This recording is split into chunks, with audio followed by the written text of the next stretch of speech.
Alhamdulillahi Rabbil Alamin. Wassalatu wassalamu al mabuthi rahmatan lil alamin. Nabina Muhammadin wa ala alihi wa ashabihi ajma'in amma ba'd. Al-ikhwan wal akhwat rahimani wa rahimakumullah. Alhamdulillah kita bersyukur kepada Allah Subhanahu wa taala. Pada malam hari ini kita kembali melanjutkan kajian rutin kita mengkaji Fiqhul Asmaul Husna yang ditulis oleh Syekh Abdul Razak hafizahullahu taala. Kita masuk di dalam atau masuk ke dalam bab yang ke-8 dan ini masih mungkin teranggap sebagai muqaddimah sebelum beliau masuk atau memulai menyebutkan di antara fiqih dari nama-nama Allah Subhanahu wa taala. Kata beliau hafizahullahu taala, jaddatu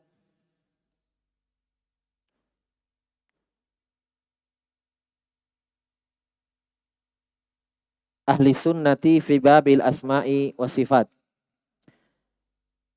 Thariqah atau manhaj atau jalan ahli sunnah dalam pembahasan nama-nama dan sifat-sifat Allah Subhanahu wa taala. Jadi dalam pembahasan ini beliau sebutkan kaidah. Dan secara umum bab ini atau kaidah ini kita sudah sebutkan sebenarnya dalam kitab yang sebelumnya yang kita sudah selesaikan, Al-Qawaidul Muthla. Ya. Di dalam terdapat beberapa kaidah menjelaskan tentang jaddatu ahli sunnah atau thariqu ahli sunnah.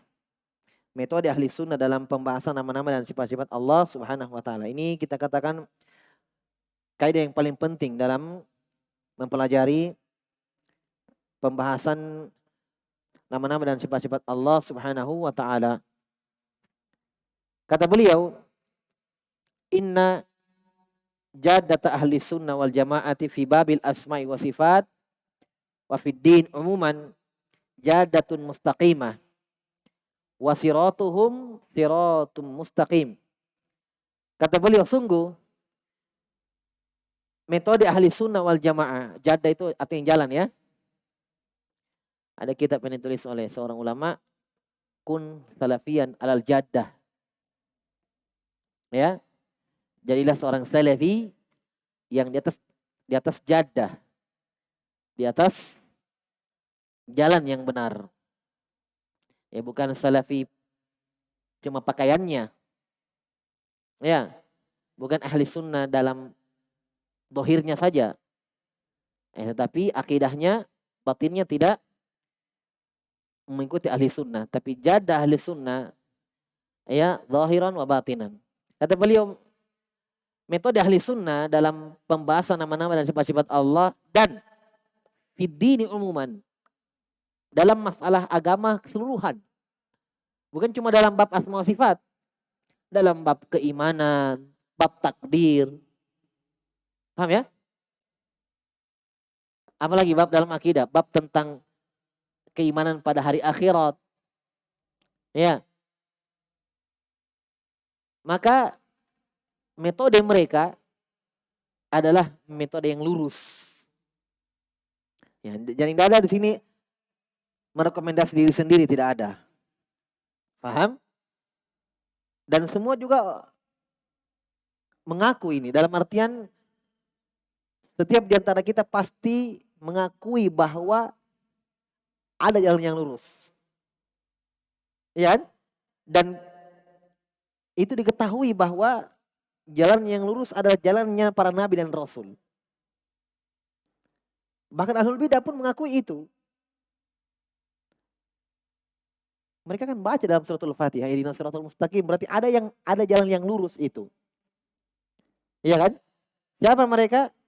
Kata Allah, "Wa may yuti'illaha war rasula faulaika ma'al ladzina an'ama Allahu 'alaihim minan nabiyyin was-siddiqin wasyuhada'i was-sholihin wa hasuna ulaika rafiqa." Itu yang dimaksud dalam ayat siratal ladzina an'amta 'alaihim. Paham? Kata Allah, ya Allah tunjukilah kami ke jalan yang lurus dalam surah Al-Fatihah, permintaan. Jalan yang mana? Jalannya orang-orang yang engkau berikan nikmat atas mereka. Siapa mereka ini? Allah sebutkan dalam surah An-Nisa. Siapa yang mentaati Allah dan Rasulnya, maka mereka lah orang-orang yang akan bersama orang-orang yang Allah beri anugerah, nikmat atas mereka. Siapa mereka? Nabiyyin, wasiddiqin, para nabi dan orang-orang yang jujur dalam keimanannya. Orang-orang yang terbunuh di jalan Allah, syuhada, wassalihin. Kata Allah, wa hasuna ulaika rafiqa. Mereka lah sebaik-baik teman. Paham ya? Itu jalan yang lurus. Itulah jalan yang lurus. Jadi jalannya mereka, ahlus sunnah, ya, jalan yang lurus. Dan jalan mereka adalah jalan yang lurus. Metodenya lurus, jalannya lurus. Kenapa? Li'annahu qama ala ta'zimi nususi syari'ati wa luzumi ma ja'a fil kitabi was sunnati duna ziyadatin au nuqsan. Kenapa mereka lurus jalannya? Kenapa mereka metodenya lurus dan benar? Karena mereka di atas satu landasan penting. Ya, berdiri tegak mereka di atas satu landasan penting. Apa itu? Ta'zim. Mengagungkan, mendahulukan, ya, nas-nas, ayat-ayat, hadis-hadis, syariat, ya, mendahulukan itu, bukan mendahulukan akal, paham? Bukan mendahulukan pendapat sendiri, bukan mendahulukan pendapat guru daripada Al-Quran dan Sunnah. Tapi pokoknya ahli sunnah dasarnya adalah mendahulukan, mengagungkan nas. Akal itu ikut kepada nas. Bahkan ada ayat dalam Al-Quran di surah Al-Hujurat ayat 1. Ya ayyuhalladzina amanu la tuqaddimu baina yadailai wa rasulih. Wahai orang-orang beriman, jangan kalian mendahulukan, mengedepankan sesuatu selain Allah dan Rasulnya. Ada dalam Al-Quran. Paham ya? Jadi tidak boleh mendahulukan siapapun. Ya. Kecuali Allah Subhanahu wa ta'ala dan Rasulnya. Nas. Dan berdiri di atas fondasi luzumi ma ja'a fil kitab wa sunnah. Komitmen di atas Al-Quran dan Sunnah. Duna ziyadatin au nuqsan. Tanpa ada penambahan dan pengurangan. Nah itu ahli sunnah. Ya, jelas ya? Membela sunnah. Ya. Mendahulukan Al-Quran dan Sunnah daripada akalnya, daripada siapapun pendapat orang-orang. Dan ini kita lihat, memang inilah metodenya sahabat, metodenya orang yang berada di atas jalan yang lurus. Ya. Ingat kisah dalam Sahih Bukhari tentang Abu Bakar As-Siddiq, ya, yang ketika Nabi meninggal, hartanya diberikan kepada Abu Bakar As-Siddiq untuk dibagi. Ya, maka setelah itu Fatimah datang kepada Abu Bakar untuk meminta warisan. Maka Abu Bakar enggan untuk memberinya. Karena Fatimah tahu bahwa hartanya ayahnya itu Nabi SAW ada pada Abu Bakar As-Siddiq. Tapi bukan untuk Abu Bakar As-Siddiq radhiyallahu ta'ala, tapi untuk dibagi. Sudah ada memang. Ya, ini untuk ini untuk habis. Tidak ada untuk keluarga-keluarganya, tidak ada. Tidak ada warisan. Maka Fatimah marah. Bahkan dalam riwayat itu, riwayat Aisyah dalam Sahih Bukhari ya, Fatimah sampai meninggal masih marah sama Abu Bakar As-Siddiq. Sampai Aisyah bertanya, kenapa kamu tidak berikan? Itu anaknya Nabi. Kata Abu Bakar As-Siddiq, saya pernah dengarkan Nabi SAW mengatakan, nahnu ma'syarul anbiya lam nuris. Kami para Nabi itu tidak ada warisannya. Kemudian Abu Bakar mengatakan, ya, ma taraktu syai'an mimma amilan Nabi sallallahu alaihi wasallam inni akhsha in taraktu fa'azig. Saya adalah orang yang tidak pernah meninggalkan apa yang Nabi amalkan, apa yang Nabi perintahkan. Karena saya khawatir satu perintah Nabi saya tinggalkan dan saya akan tersesat selama-lamanya. Itu ta'zim. Nas. Iya. Bagaimana beliau radhiyallahu anhu mengagungkan nas. Ibnu Umar, ya, ketika meriwayatkan dari Nabi Shallallahu Alaihi Wasallam bahwa la tamna'u ima Allahi masajid Allah. Jangan sama sekali melarang istri sekalian, anak perempuan kalian ke masjid-masjid Allah. Ketika Ibnu Umar menyampaikan kepada anaknya ini, dan orang-orang di situ, ada anaknya di situ. Anaknya mengatakan, wallahi la amna'hunna. Demi Allah, saya akan larang mereka. Kata Nabi, jangan kamu larang perempuan-perempuan, ya kalian itu istri, ibu, anak, jangan larang kalau ke masjid. Kata Nabi SAW. Anaknya Ibnu Umar mengatakan, wallahi la, bersumpah lagi, la amna'hunna. Saya akan larang mereka. Kemudian di situ dikatakan Ibnu Umar mencela anaknya habis-habisan. Kenapa? Saya katakan Nabi jangan larang. Saya katakan Nabi mengatakan jangan larang, kamu mengatakan kamu akan larang. Di situ dikatakan Ibnu Umar mencela anaknya. Karena seakan-akan membantah ucapan Nabi Shallallahu Alaihi Wasallam. Dan selainnya dari kisah-kisah Ibnu Abbas, ya, dia mengatakan Ibnu Umar juga ya, ketika mengkhabarkan tentang hajinya Nabi bagaimana dan terusnya, ada yang membantah dengan mengatakan Abu Bakar begini, Umar begini. Kata beliau radhiyallahu anhu, yushiku an tanzila alaikum hijaratan minas sama. An aqula qaula Rasulillah sallallahu wa taqula qaula Abu Bakar wa Umar. Saya khawatirkan turun kepada kalian hujan batu dari langit. Saya katakan ucapan Nabi begini, Nabi mengatakan ini, kalian mengatakan Abu Bakar dan Umar begini. Itu ta'zim nusus. Ya, ta'zimus sunnah. Bagaimana agungnya sunnah di sisi mereka.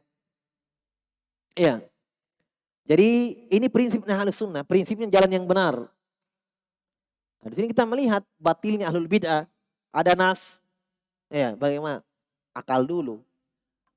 Allah turun di langit dunia seperti malam terakhir. Oh, tunggu dulu. Di sana sore. Ya kan? Nah. Dan seterusnya. Selalu menggunakan akal sehat, akal yang tidak sehatnya, bukan sehat. Kalau sehat pasti tidak mempertentangkan akal dan nas. Ketika dia pertentangkan itu, sudah. Berarti akalnya tidak sehat. Fayu'minuna bima warada fihima min asma'ir rabbi wa sifatihi wa yumirrunahu kama ja'a wa yusbitunahu kama warada.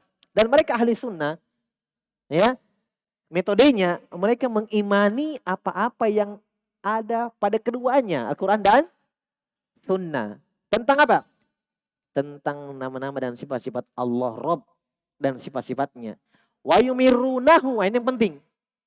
Mereka membaca, mengimani, dan yumirrunah, membiarkannya. Paham?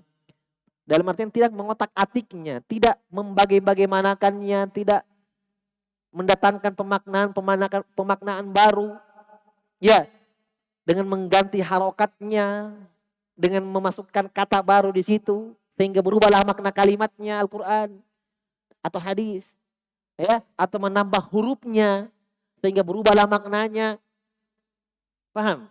Ini bentuk pemalingan semuanya. Ini bentuk, ya, merubah, tahrif.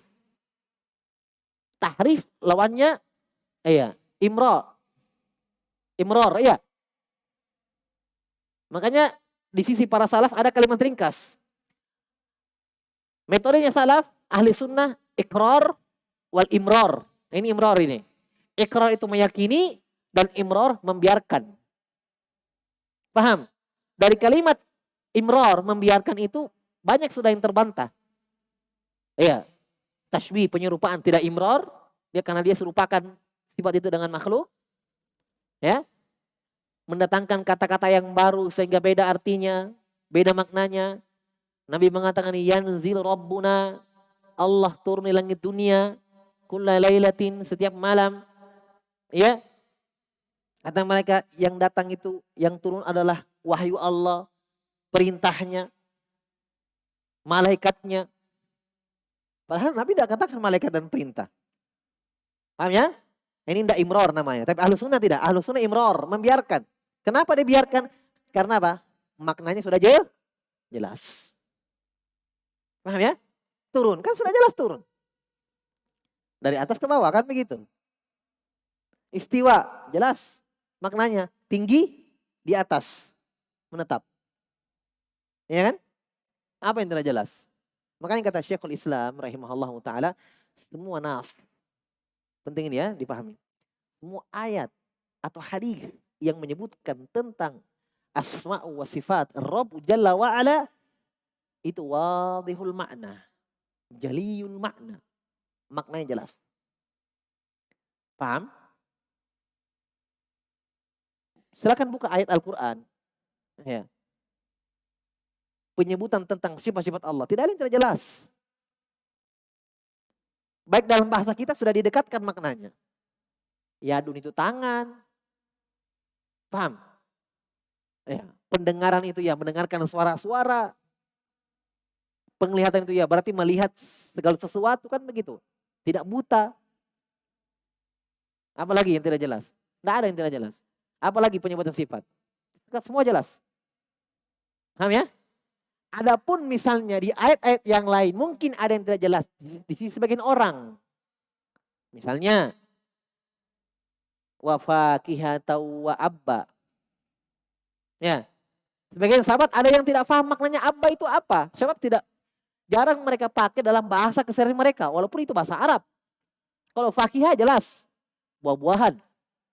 Paham ya? Allah menurunkan air dan menumbuhkan fakihatan wa abba. Bertanya mereka kepada Umar bin Khattab, apa ini abba? Fakihah jelas, buah-buahan. Abba, kata Umar bin Khattab, rumput. Paham ya? Rumput. Tapi adapun khusus penyebutan tentang al-asma'u wa sifat, tidak ada. Tidak ada yang samar maknanya. Paham? Sehingga tidak ada yang butuh di apa? Dipertanyakan seperti tadi.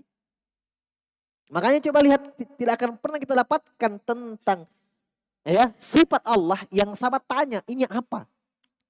Kenapa? Karena sudah jelas maknanya. Paham ya?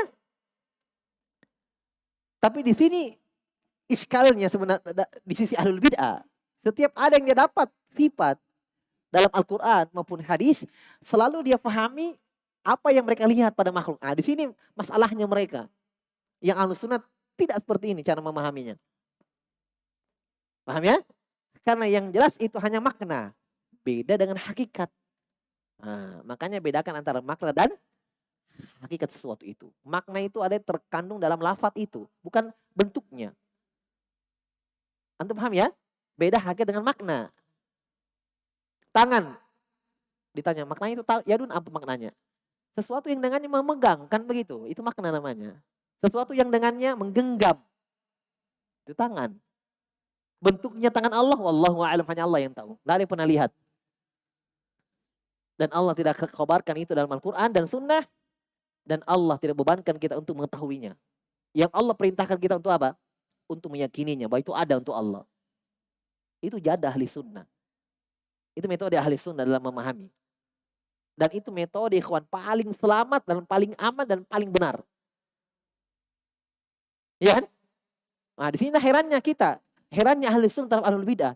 Kok mereka lebih berani untuk mendatangkan makna, mengatakan ini maknanya bukan itu. Lebih berani mereka untuk itu daripada untuk apa? Meyakini sebagaimana datangnya. Terbalik kan?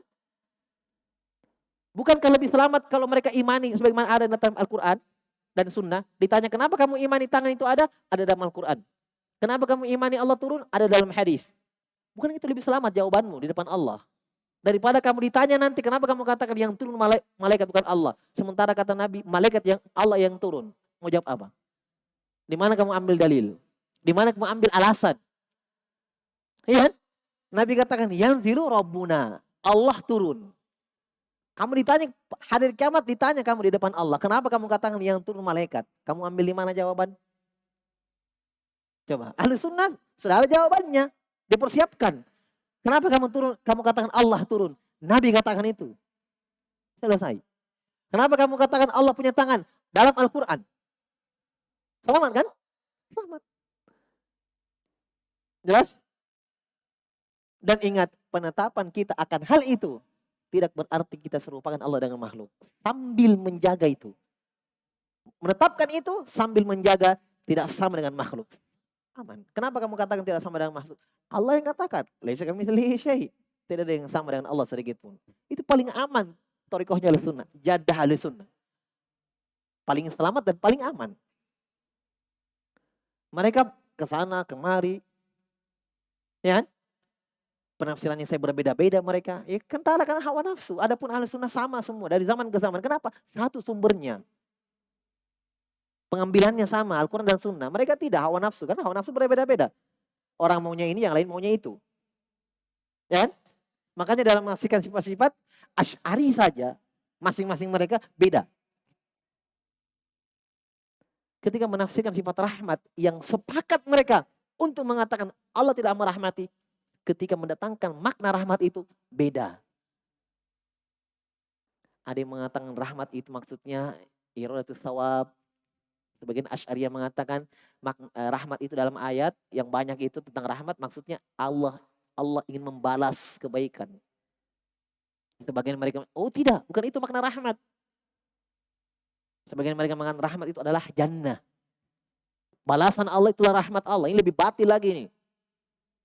Sifat Allah rahmat dia tafsirkan dengan surga, makhluk. Masa dia katakan sifat Allah makhluk? Surga itu makhluk. Paham ya? Nah, itu menunjukkan bahwa ya, kelemahan, kebatilan itu. Karena hawa nafsu, akal. Tapi mereka membiarkan. Jadi itu imrar ya, yumiruna, mereka membiarkan nas. Bukan membiarkan tapi kebablasan. Dibiarkan ya dosa diimani, bukan itu. Membiarkan artinya makanya dua kalimat, dua kata. Ikrar dulu, diimani dulu ya, baru dibiarkan. Paham ya? Bukan langsung biarkan. Biarkan maksudnya nanti jadi mu'attilah. Biarkan saja. Ada ayat ya biarkan. Nggak diimani. Paham ya?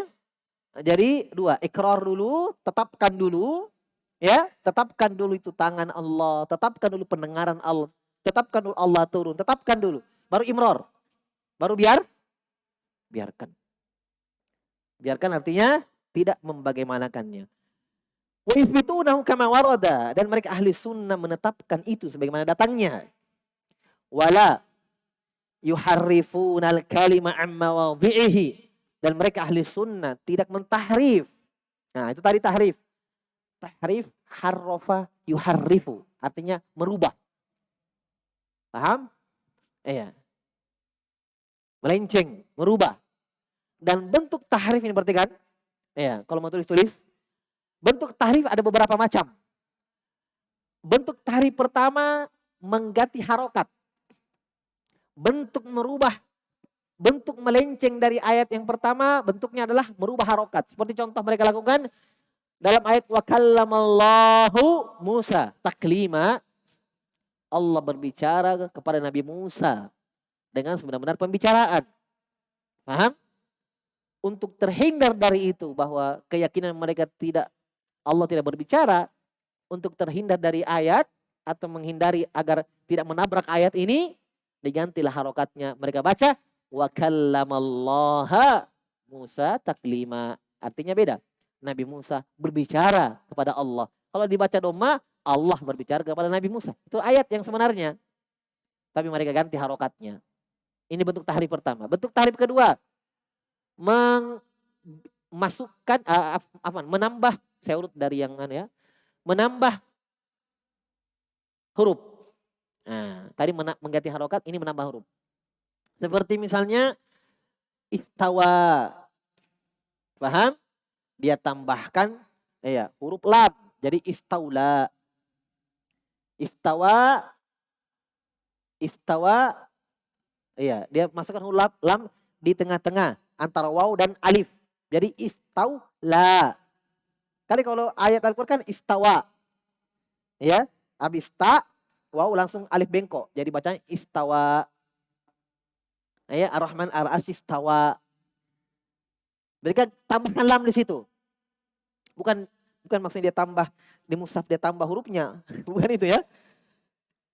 Dia tambah ketika dia maknakan.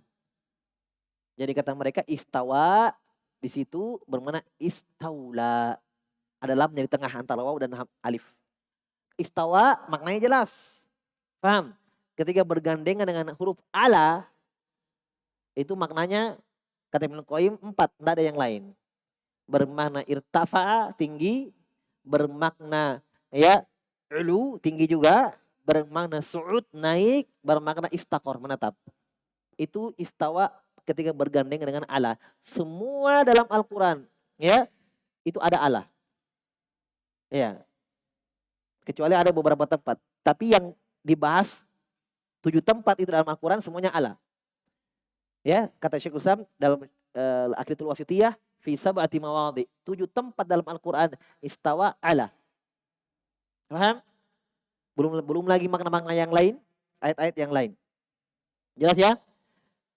Baik. Ketiga, bentuk tahrif mereka ya, kalau istaula ada lamnya lain maknanya, artinya menguasai. Berarti mereka maknakan Ar-Rahmanu 'alal arsy istawa, maknanya Ar-Rahmanu 'alal arsy istaula. Allah yang Maha Rahman menguasai arsy. Bukan di atas. Karena ada lamnya. Paham ya? Ya, ada huruf tambahan ya berbeda maknanya. Tadi ada perubahan harokat ya berbeda maknanya. Yang ketiga, menambahkan kata. Contoh dalam Al-Quran, waja'a rabbuka wal malaku soffan soffa. Kata Allah, waja'a rabbuka. Akan datang Rabbmu wahai Muhammad pada hari kiamat untuk memutuskan. Ya, menghukumi. Memutuskan hukuman antara makhluk. Kata mereka, bukan Allah yang datang.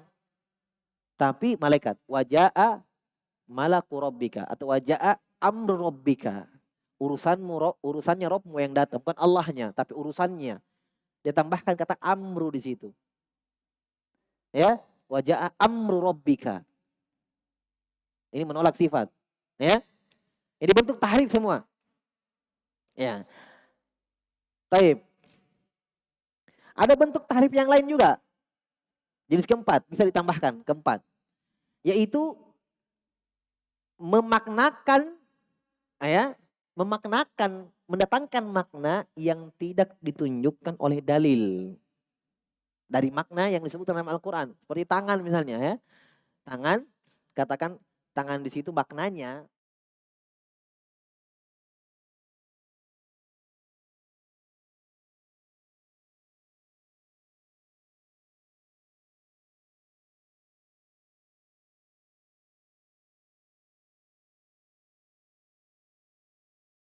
dalam Al-Quran. Ya, kata Allah dalam Al-Quran, lima khalaqtu biyadayya. Wahai iblis, apa yang menghalangi kamu untuk sujud dengan yang saya cipta dengan kedua tanganku? Nah, yadun di situ kata mereka maknanya adalah kekuatan atau nikmat kata mereka. Ini bentuk tahrif juga. Nah, yang keempat ini itulah yang dinamakan biasa kita sebut dengan takwil. Paham? Bertahrif, takwil sama saja. Tahrif, takwil sama. Paham ya? Baik. Jadi itu semua bentuk tidak mengimror. Bentuk tidak mengimror. Wala yuharrifunal kalimah, dan mereka ahli sunnah tidak mentahrif kalimat-kalimat Allah dari tempat-tempatnya. An mawadi'i maknanya an zawahirihi. Paham ya? Mawadi'i tempat-tempatnya artinya zahir-zahirnya ayat. Zahirnya mana maksudnya zahir? Apa itu zahir? Zahir itu, lihat. Zahir itu apa yang terbetik di pikiran kita ketika terdengarkan ayatnya, terbaca ayatnya atau hadisnya. Apa yang muncul itulah zahir. Paham? Kita baca ayat Al-Quran. Kita baca ayat Al-Quran. Iya. Wa qalatil yahudu yadullahi maglulah. Orang Yahudi mengatakan tangan Allah terikat. Nah, apa yang kita paham? Oh, Allah punya tangan, kan itu zahir namanya. Ya? Terbaca ayatnya, wa qalatil yahudu yadullahi maglula ghullat aydihim wa lu'inu bima qalu bal yadahu mabsutatani yunfiqu kaifa yasha. Orang Yahudi mengatakan tangan Allah terikat, terbelenggu. Coba, apa yang muncul langsung? Apa yang kita bisa hukumi dari lafaz itu? Allah punya? Itu zahir namanya. Ya, jelas ya? Nah, memaknakan dari zahirnya itulah berarti dia maknakan di luar mawadhi'nya, di luar tempatnya, di luar tempatnya. Taib. Wala yulhiduna fi asma'ihi wa ayatihi. Wala yulhiduna fi asma'ihi wa ayatihi. Mereka tidak melakukan ilhad. Nah, ilhad ini lebih umum dari semua penyimpangan-penyimpangan dalam masalah sifat Allah. Nama-nama Allah itu ilhad namanya. Jadi ini ilhad semua sudah. Tasbih itu ilhad, tamthil itu ilhad, takif itu ilhad. Paham? Tahrif tadi juga ilhad, takwil juga ilhad. Jadi ilhad ini semua penyimpangan dalam masalah nama-nama dan sifat Allah ilhad. Bahkan Ibnu Qayyim mengatakan bentuk ilhad juga menamakan sembahan-sembahan selain Allah, dia ambil dari nama Allah seperti bentuk ilhadnya orang musyrikin. Itu ilhad. Nama patung mereka Uzza, diambil dari kata nama Allah Al-Aziz. Nama patung mereka namakan Lata, diambil dari nama Allah Allah. Ini bentuk ilhad pada nama-nama Allah. Paham ya? Taib. Ilhad dari kata lahada. Lam, ha, dan dal. Lahada artinya lahat, miring. Makanya namanya liang lahat. Paham? Karena liang lubang yang ada di sisi sampingnya kubur. Paham ya? Makanya namanya liang lahat. Liang yang miring. Lubang yang miring karena itu di sebelah, di samping. Yang disitulah dihimpitkan mayit kemudian ditutup dengan kayu. Itulah lahat.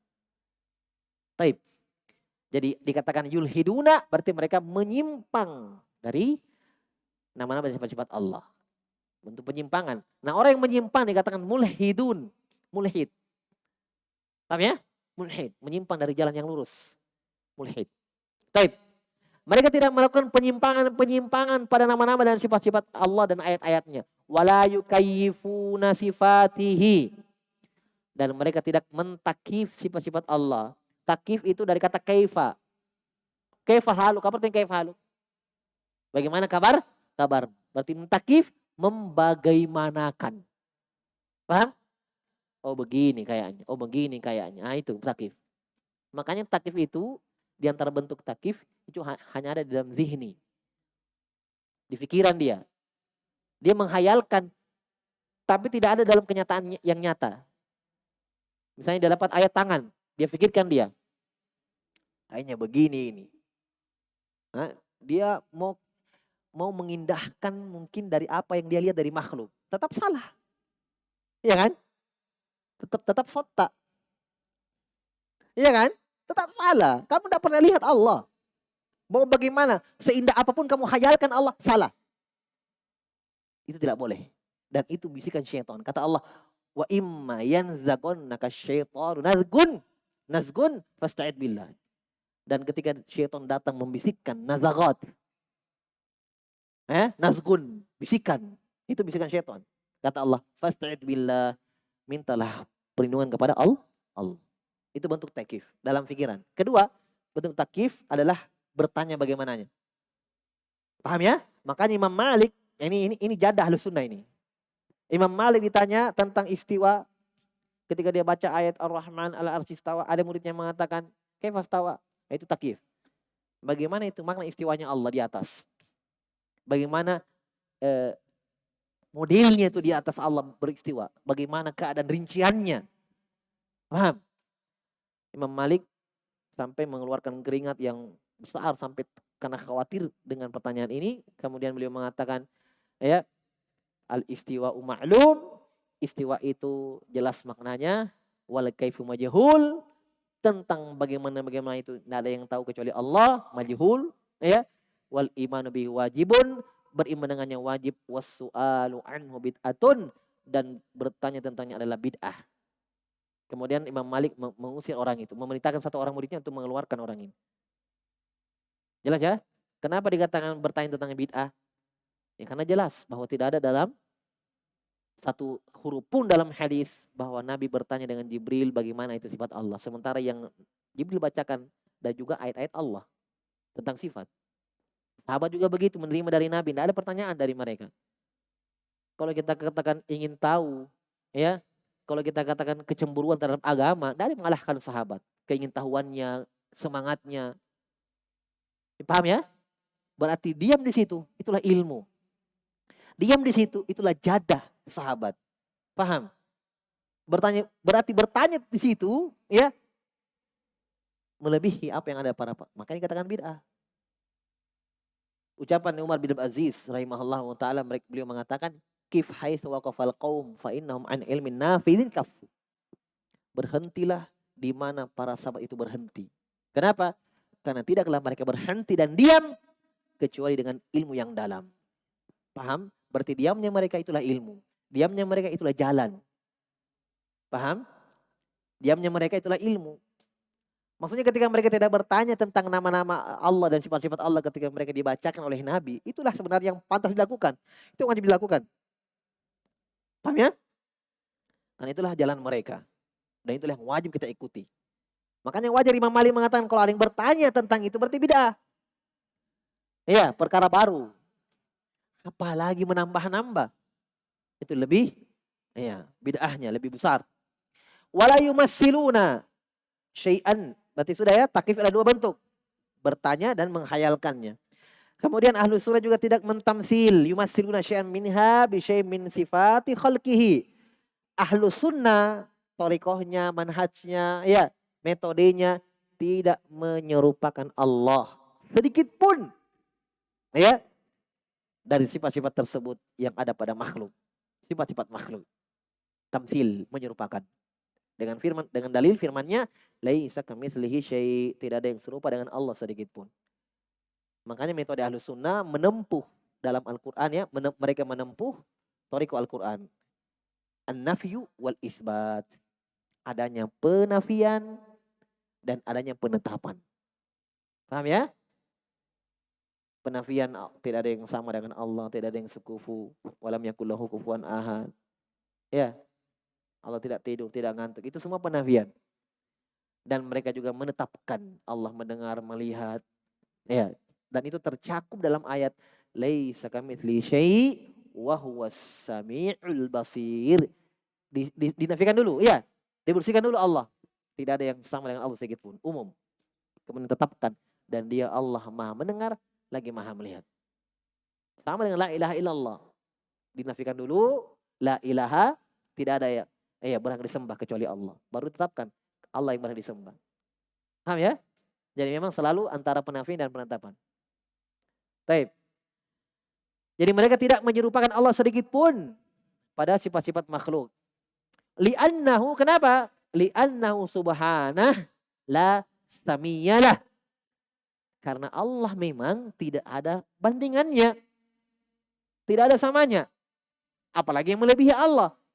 Karena Allah nafikan kesamaan. Paham ya? Nah, makanya kata para ulama, lihat subhanallah, ini kedalaman ilmu ya.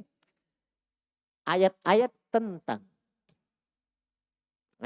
ayat-ayat tentang penafian maka akan kembali kepada dua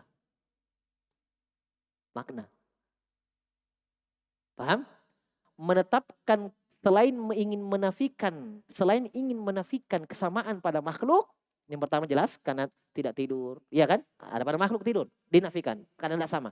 Yang kedua adalah bentuk menetapkan kesempurnaan Allah. Pahami coba itu. Saya ulangi.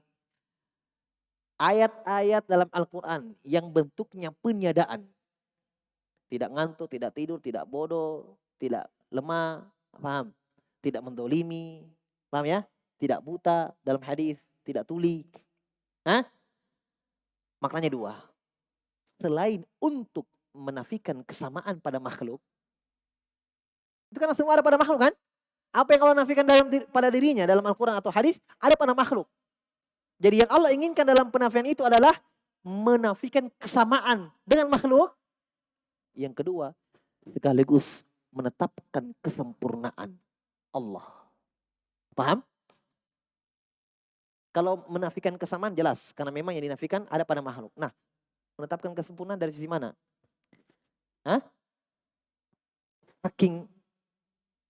sempurnanya Allah. Ya kan? Saking sempurnanya Allah. Cuma Allah satu di situ. Ahad Allah subhanahu wa ta'ala. Saking tidak ada samanya Allah subhanahu wa ta'ala. Apa yang dinafikan itu? Tidak tidur. Tidak punya anak. Tidak punya orang tua. Kenapa? Karena Allah sempurna. Tidak ada samanya. Paham kan? Karena kalau Allah punya anak, ada samanya. Allah beranak, Allah punya orang tua, ada samanya. Makanya penafian-penafian yang Allah nafikan dari dirinya, itu sebenarnya untuk menetapkan kesuciannya. Menetapkan kesempurnaannya Allah. Makanya di dalam kaidah orang Arab, wabididdihi tatabayyanul asya. Dengan lawan sesuatu itu semakin nampak lawannya. Makanya untuk menyempurnakan, menyebutkan kesempurnaan Allah, ya, Allah nafikan apa-apa yang ada pada makhluk supaya jelas ketidaksamaannya. Ayat supaya jelas ketidaksamaannya. Ya. Taib. Wala kuf'alah. Wala kuf'alah. Dan tidak ada bandingan untuknya. Wala nidalah, tidak ada lawan. Wala yuqasu bi khalqihi, dan Allah itu tidak dikiaskan, tidak disamakan dengan makhluk. Paham ya? Ya. Tidak disamakan dengan makhluk. Dan beberapa penyimpangan yang tadi disebutkan, ada takif, ada tahrif, ada takwil yang Syekh tidak sebutkan, kita singgung tadi takwil ya. Ini sebabnya cuma satu. Karena adanya pemahaman tamtsil. Makanya banyak dalam buku-buku akidah yang sering disebutkan itu untuk dijauhi, ya. Hanya tamtsil disebut. Kenapa? Karena yang lainnya itu hasil dari tamtsil. Paham? Ta'til juga tidak disebut oleh Syekh. Sudah mewakili semuanya. Karena ta'til, penolakan itu ta'til ya. Penolakan itu lahir dari tamtsil. Kenapa tadi ada bentuk tahrif yang 3 itu? Mengganti harokat, menambah huruf, menambah kata. Kenapa ada? Hah? Karena tujuannya adalah ingin menolak sifat itu. Kan begitu ya? Kenapa mereka ingin menolak? Hanya tidak berani menolak langsung ayat. Karena mereka takut juga durhaka dengan ayat. Ya kan? Tidak mau menolak langsung. Seperti orang Jahmiyah. Jadi mereka melakukan tahrif. Siapa yang melakukan tahrif? Asy'ariyah, ya, Maturidiyah dan semisal mereka. Tidak berani seperti Jahmiyah. Kalau Jahmiyah kan langsung tolak. Bagaimana mereka agar bisa menolak ayat itu, tapi tanpa menolak langsung secara halus, ya? Mereka lakukanlah tahrif. Perubahan makna dengan mengganti harokat, mendatangkan huruf, dan mendatangkan kata. Jelas ya? Nah, kenapa ada penolakan di sini sehingga mereka membawa mereka untuk melakukan tahrif? Karena mereka meyakini kalau kita tidak rubah-rubah ini ayat, maknanya tidak berubah. Paham kan? Berarti maknanya Allah berbicara. Maknanya Allah mendengar. Nah, mereka saksikan ada pada makhluk semuanya. Berarti mengharuskan dengan konsekuensi yang mereka sangkakan dengan batil itu, mengharuskan mereka kalau menetapkan seperti itu sama dengan makhluk. Maka mereka membawa perkara itu dalam bentuk tahrif. Berarti hasilnya semua gara-gara tamtsil. Makanya dalam Al-Quran itu yang dinafikan. Laisa kamitslihi syai'. Kan itu yang paling bahaya memang. Nanti ujung-ujungnya lahir penolakan. Lahir takwil. Paham ya? Nah, lahir ini dan itu. Sebab apa yang mereka lihat, itu seperti itu hakikatnya sifat Allah. Ya. Ternyata bantahannya gampang sekali. Nggak usah bantah pakai ayat. Ya. Terlalu mulia ayat untuk pakai bantah mereka itu. Iya. Pakai akal juga. Mudah sekali membantahnya. Kan mereka alasannya karena sama namanya. Sama dalam asma. Ya kan?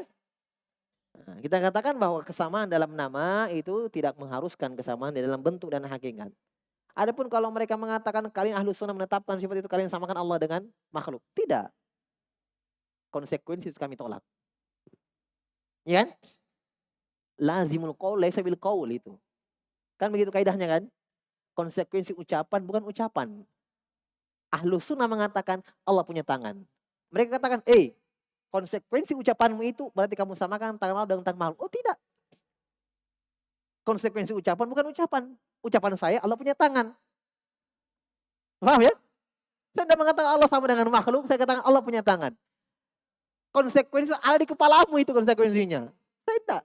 Saya katakan Allah punya tangan, titik. Saya tidak lebihkan itu. Kenapa? Ada dalam Al-Quran. Yang memahami kesamaan itu kalian. Kalian harus paksa kita juga untuk meyakini itu. Kami tidak mau. Iya kan? Jadi memang konsekuensi sama itu ada pada mereka. Sehingga mereka mengilzam ahli sunnah, memaksa ahli sunnah untuk juga mengakui itu. Sehingga mereka mengatakan kita mujassimah. Mereka katakan kita ahli sunnah itu menyebutkan atau mensifatkan Allah berbentuk, berwujud. Karena Allah punya pendengaran, Allah punya tangan, Allah punya jari-jari. Kata mereka, oh kalian itu kurang ajar kalian. Kata mereka ya. Kalian mewujudkan Allah. Mentajsim Allah. Allah punya jasad. Tidak, kami tidak katakan Allah punya jasad. Kalian itu yang dalam pikiran kalian itu. Tidak, kami menetapkan apa yang Allah tetapkan. Kami tidak katakan Allah punya jasad. Yang kami katakan Allah punya tangan. Paham ya? Allah mendengar, Allah melihat, Allah punya wajah. Apa yang ada dalam Al-Quran kita tetapkan semuanya. Tanpa menyerupakannya. Jadi tidak ada. Laisa al-qaul, laisa lazimul qaul, bukan qaul. Konsekuensi ucapan, bukan ucapan. Paham ya? Kalau kita tolak itu, kalau kita nafikan itu sebagai konsekuensi, tidak bisa ada paksa kita. Kecuali kalau konsekuensi itu diakui oleh pengucapnya, iya. Contoh, orang-orang sufi yang ekstrimnya mengatakan Allah di mana-mana. Ya kan? Apa konsekuensinya ucapan ini? Allah berada di tempat sampah, kan begitu kan? Paham tidak? Mereka tidak mengatakan Allah ada di tempat sampah. Tidak. Yang mereka katakan adalah Allah di mana-mana. Kita katakan, ya akhi, hasil ucapanmu ini atau konsekuensinya adalah Allah di WC. Allah tempat sampah. Kan begitu? Kalau mereka katakan, iya, itu konsekuensi ucapan saya akui. Berarti sudah, boleh kita katakan orang sufi mengatakan Allah di WC. Walaupun dia katakan Allah di mana-mana. Tapi kita sudah ilzam ucapannya. Kita sudah, maksud dia untuk akui itu, dia akui. Sudah. Berarti di sini, lazimul qaul. Kenapa? Diakui. Itu paham? Walaupun mereka tidak katakan langsung itu tadi. Dia katakan, malzumnya. Itu mereka mengatakan Allah di semua tempat. Nah kita datang. Kamu tahu konsekuensi ucapanmu ini? Dia jawab balik tanya, apa itu konsekuensinya? Kita tanya, balik lagi mengatakan, konsekuensi ucapanmu Allah di tempat kotor. Kata iya, nah sudah. Berarti boleh kita mengatakan orang-orang sufi mengatakan Allah di WC. Walaupun dia tidak katakan langsung. Tapi kita katakan itu konsekuensi ucapannya dan diakui. Paham ya? Nah tidak boleh dong kalian menuduh ahli sunnah mengatakan Allah sama dengan makhluk. Kenapa? Ahli sunnah tidak mengakui itu. Dan itu bukan konsekuensi. Kenapa? Lihat. Yang mengatakan Allah punya tangan siapa? Allah. Yang mengatakan Allah punya wajah siapa? Allah. Berarti semua itu adalah ucapan Allah kan? Firman Allah kan? Firman Allah hak atau batil? Hak. Kaidahnya adalah lazimul haqi hakun. Paham? Konsekuensi dari hak pasti hak. Tidak ada itu ucapan hak, konsekuensinya batil. Tidak ada. Yang ada adalah ucapan batil, pasti konsekuensinya apa? Batil. Tidak ada lagi sebaliknya. Tidak ada ucapan batil, konsekuensinya hak. Tidak ada. Yang ada adalah ucapan hak, pasti konsekuensinya hak. Ucapan batil, pasti konsekuensinya apa? Batil. Nah sekarang, Allah punya tangan, Allah punya wajah. Siapa yang katakan? Allah. Itu ucapan Allah. Berarti konsekuensinya ucapan Allah pasti apa? Pasti apa? Hak. Paham? Nah sekarang, Allah sama dengan makhluk. Batil atau hak? Batil atau hak? Batil. Kenapa kita katakan batil? Allah yang katakan, laisa. Berarti konsekuensi itu batil dari kalian. Bukan konsekuensi ucapan Allah. Bukan konsekuensi ucapan Allah, Allah punya wajah, punya tangan. Bukan. Terhalangi dengan firman Allah juga. Laisa kamitslihi syai'. Berarti di sini kita dapatkan benang merahnya. Konsekuensi batil itu dari kalian. Bukan dari Allah, bukan dari Rasulnya. Selesai. Apa? Biar 10 orang. Panggil sini. Nah Al-Quran ini. Bukan kita Al-Quran yang kita sebutkan. Kaidah-kaidah Ahlus Sunnah. Iya kan? Tidak bisa kamu bantah itu Al-Quran. Siapapun kalian. Ahlus Sunnah jelas di sini kaidahnya. Al-Quran yang dia tambang mereka Al-Quran dan Sunnah. Kalian mau masuk dari mana? Tidak bisa. Makanya Imam Ahmad ketika membantah ahlul bidah, subhanallah, kau semua. Dia pakai Al-Quran dan Sunnah. Kalau pakai akal, Syekh Islam juga pakai akal, bantah-bantah. Jelas ya? Jadi mereka mau ilzam ahli sunnah tidak bisa. Ahli sunnah pakai Al-Quran. Pakai hadis-hadis Nabi SAW. Jadi ini metode ahli sunnah ya. Jadahnya ahli sunnah. Baik. Yu'minuna bi anna rasulahu alladzina akhbaru anhu bitilka sifati sadiquna musaddaqun. Kata beliau rahimahullah, mereka mengimani bahwa Rasul-Rasul Allah yang khabarkan itu tentang Allah dengan sifat-sifat Allah itu mereka ahli sunnah meyakini bahwa para Rasul itu sadiquna musaddaqun. Sadiquna musaddaqun. Jujur ucapannya, ya. Orangnya jujur, musaddaqun ucapannya dibenarkan. Sadiquna pada orangnya, musaddaqun khabarnya yang dia bawa. Paham? Sadiquna itu orangnya, musaddaqun dibenarkan apa yang dia bawa. Karena yang dia bawa adalah wahyu. Sadiquna orangnya, kepribadiannya jujur. Musaddaqun khabar yang disampaikan. Jadi para Rasul sadiquna musaddaqun. Seperti ucapan Ibnu Mas'ud, ya, ketika beliau mengkhabarkan dari Nabi SAW tentang perkara ghaib yang di dalam tentang penciptaan janin dalam perut, beliau mengatakan hadatsani Rasul SAW wa huwa shadiqu al-masduq. Shadiqu pada orangnya, masduq pada khabarnya. Jujur, khabarnya wahyu. Jelas ya? Baik. Fakalamuhum wahyun minallah. Ahlus sunnah meyakini bahwa kalamnya para rasul wahyun minallah. Wa ma yantiku anil hawa. Sudah jelas ayatnya ya, dihafal. Ya. Taib. Wa muhimmatuhum yang ada pada tujuan hidup mereka. Itu himmah namanya. Puncak keinginan mereka. Itu himmah. Muhimmatuhum, puncak keinginan Rasul itu ya adalah hanya tabligu risalatillah. Ini intinya mereka ada. Untuk apa? Menyampaikan risalahnya Allah. Menyampaikan ya pesan Allah. Karena tidak mungkin diwahyukan satu-satu. Ya kan?